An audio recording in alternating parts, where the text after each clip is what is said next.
If late-night comedians needed another reason to make fun of Spirit Airlines, the discount pioneer filed for bankruptcy in November. You're trying to tell me they weren't in bankruptcy this entire time? The number of passengers boarding U.S. airlines hit an all-time high in 2024. U.S. airline giants like Delta and United saw their stock prices soar last year, but Spirit Airlines was down 90% before it filed for bankruptcy. That's quite a huge difference.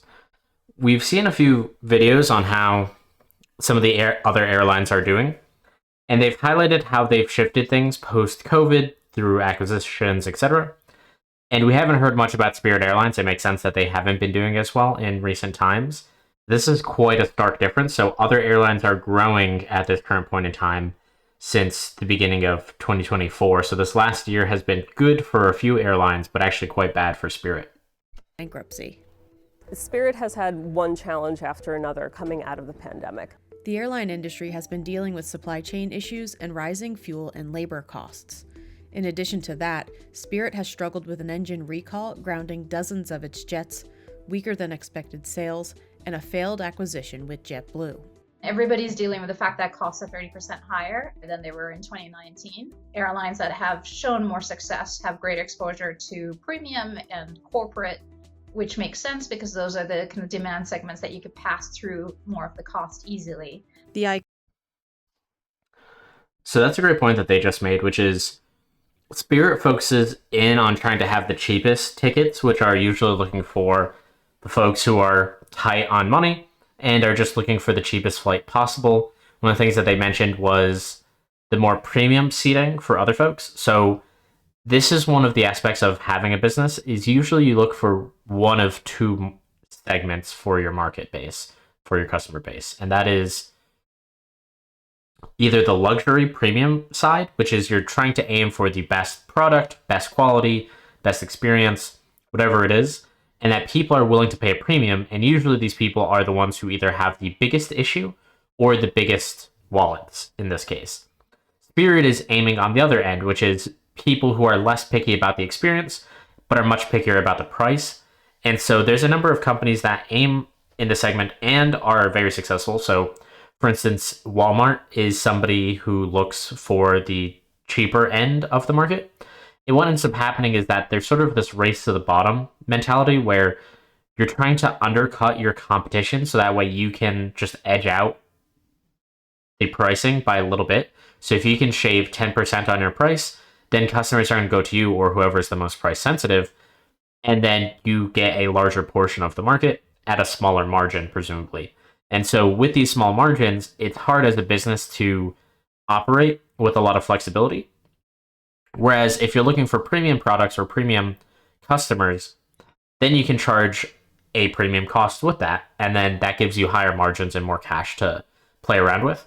And one of the issues that happens here, going back to Walmart as an example, when they fight their competition, usually they keep dropping their prices down, sometimes even to a price that will lose them money. Amazon did this exact strategy, or Uber, for instance. They intentionally lose money to undercut the market so that their competition, who they expect to have less money than they do on hand, will effectively run out of business because they can't sustain the losses for long enough.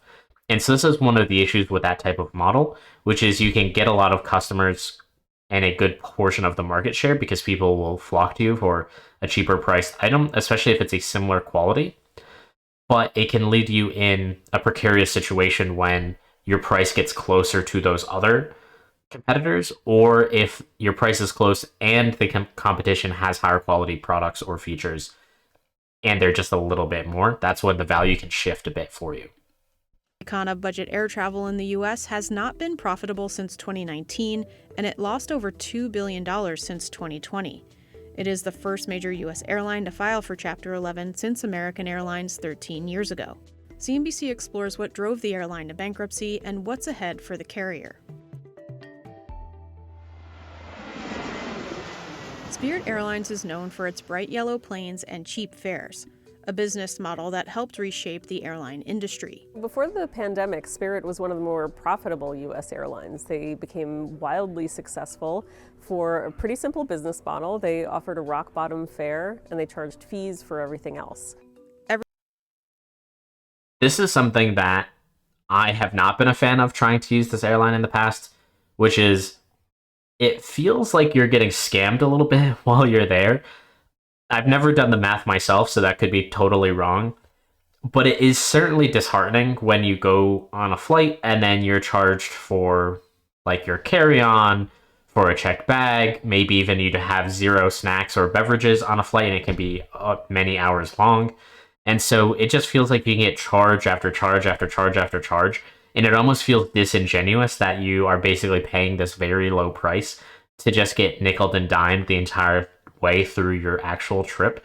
And you end up spending close to what the competition has, which is at least what I've found in more recent years, which is why I haven't really been using Spirit myself in this time, is why be nickeled and dime when you can pay potentially the same or less to just have everything included and not have to fight or argue with anyone or like take out your credit card every 5 minutes to get everything handled.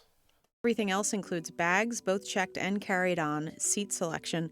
It even charges for water. It started its a la carte model in 2006, spearheaded by its CEO at the time, Ben Baldanza.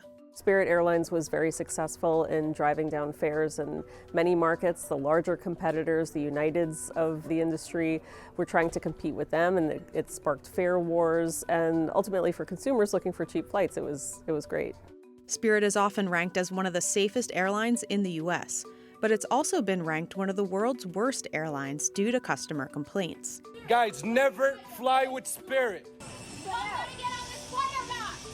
Yes, we do. All right. So everyone's gonna shut up, and we're gonna say this once, and we're only gonna say it again because we're frustrated as hell.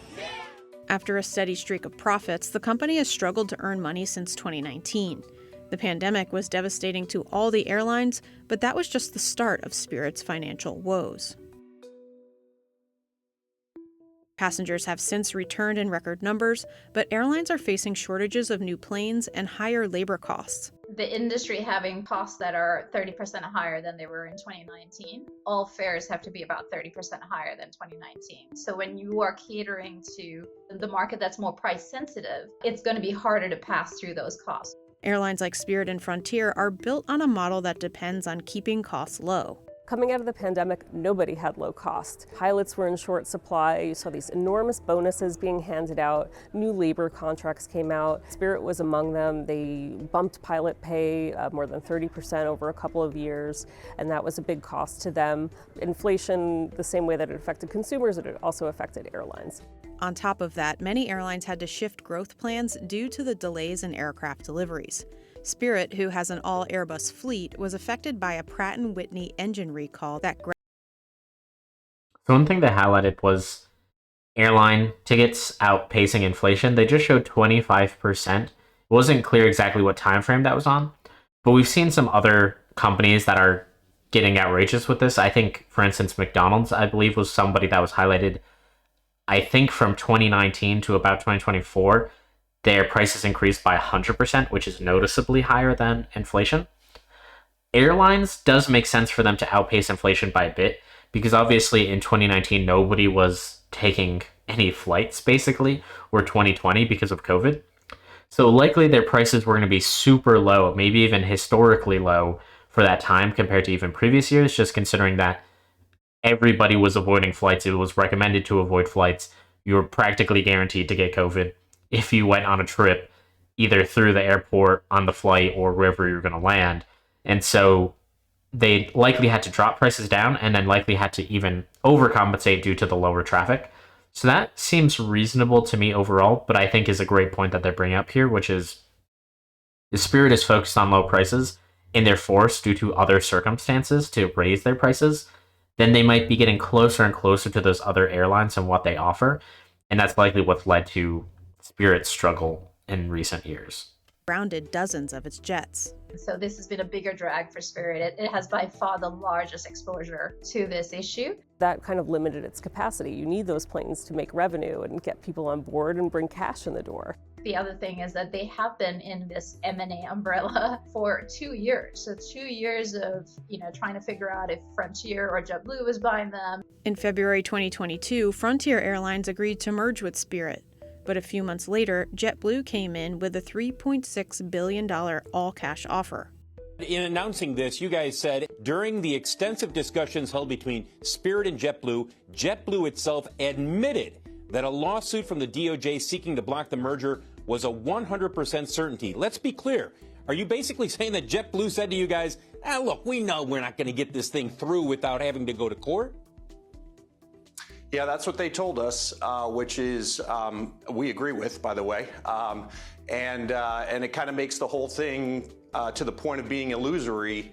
It gets to that greater point, and it really does call into question what the motive here is. The executive team at Spirit told their shareholders, we think Frontier is the better option. The shareholders saw the all-cash offer, they turned down the Frontier deal, and then they went for JetBlue. In January of 2024, a judge blocked that deal, and it ultimately fell through. Over the past decade, low-cost carriers have seen increased competition from legacy carriers like American, Delta, and United. Spirit had become very successful, and the big airlines did not like that. They had a lot more firepower than, little Spirit Airlines, and it saw that fares were going down in some of its key markets. They don't like someone coming in and offering these double-digit fares into their markets.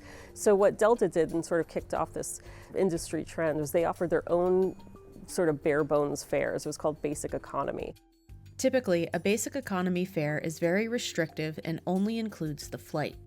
It is non-refundable, non-changeable, passengers can't pick their seat, and board the plane later. A bare-bones fare on legacy airlines still comes with non-alcoholic beverages and a snack. On Delta and JetBlue, a basic economy ticket still comes with free Wi-Fi. What Delta realized is that the base fare was a nice hook for the ULCCs, and by the time the passenger went through the booking process and put everything together, they were now paying a fare that Delta was willing to support. Travelers' preferences have changed coming out of the pandemic, with many consumers willing to spend on better seats or perks like lounges. Delta said its premium revenue has outpaced standard seats for several years. United said it's been sacrificing economy seats to add more Economy Plus seats, its extra legroom option. It reported a 5% rise in premium revenue and 20% rise in basic economy tickets from a year ago. And as United upgauges, I think they're going to have more seats to dedicate to basic economy. But I look at that more as a defensive tool than a ULCC killer, but it does make life harder for ultra low-cost carriers competing in these large markets with the legacy carriers. The pressure on ultra low-cost airlines has led to some big changes. Spirit and Frontier got rid of most ticket change fees last year and started offering pricing bundles that includes things they used to charge separately for. Also, while Spirit already offers travelers the big front seat, Frontier said it will install first-class seats to its fleet. Frontier has also had a period of losing money, but they've had other challenges.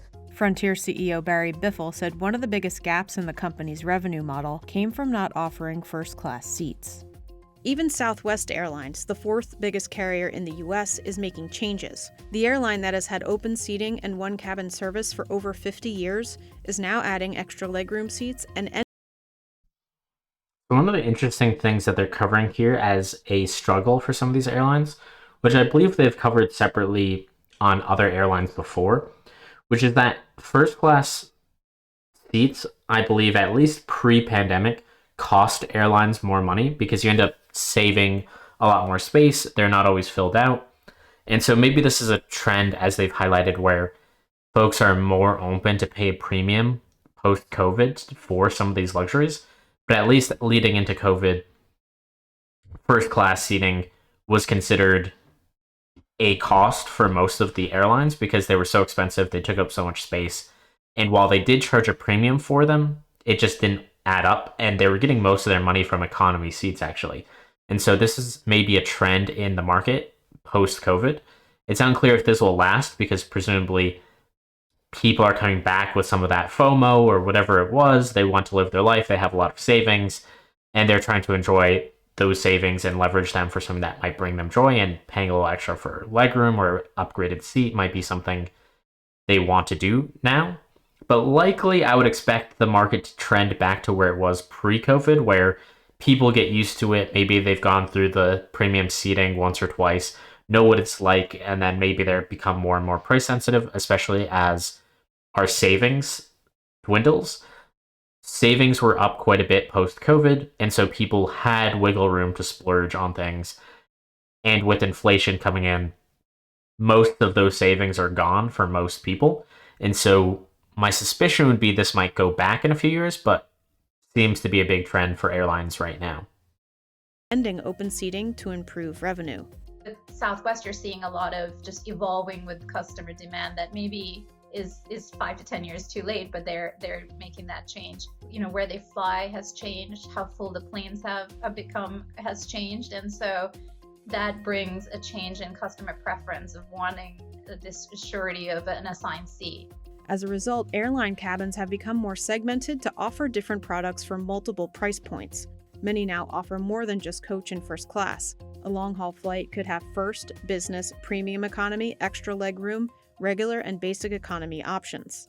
Everybody's kind of recognizing that people are willing to pay up for experiences. And it's interesting where most of the changes are happening is in the middle end of the experience segment. So it's not first class seats that are getting added, it's really premium economy. That model is so important to airlines' loyalty programs, which is really what drives their profits these days. It's had enormous growth. These credit card agreements with some of the country's biggest banks bring in billions of dollars for airlines. And if you don't offer products that customers can cash in those points for, then you're toast.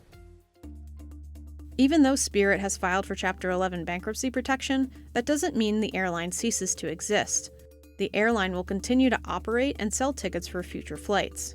Analysts expect Spirit to come out of this process a smaller airline with fewer routes. One thing that is likely to happen in Spirit's bankruptcy is they need to get their costs in check, and they need to do it very quickly. They've already sold a chunk of their fleet to raise cash. They are also likely to lay off more of their workforce. They've furloughed more than 300 pilots, but there is probably more shrink in the company to come.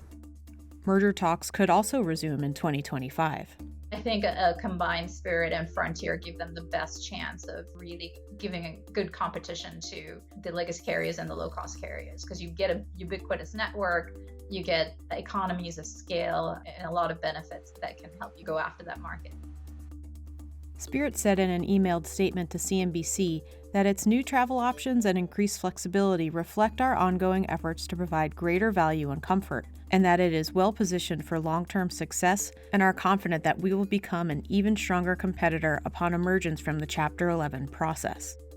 With all of these challenges facing low-cost carriers, questions remain about whether the low-cost model is dead or if it's just evolving. They are recognizing that they can appeal to a passenger that wants a little bit better experience, like extra leg room, maybe a little bit more service in flight. So they are recognizing that and trying to appeal to that and expand their customer base a little bit more. But in general, I don't think low-cost carrier industry is dead. It just needs to be resized for the current realities.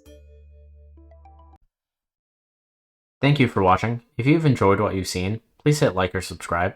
I will see you around.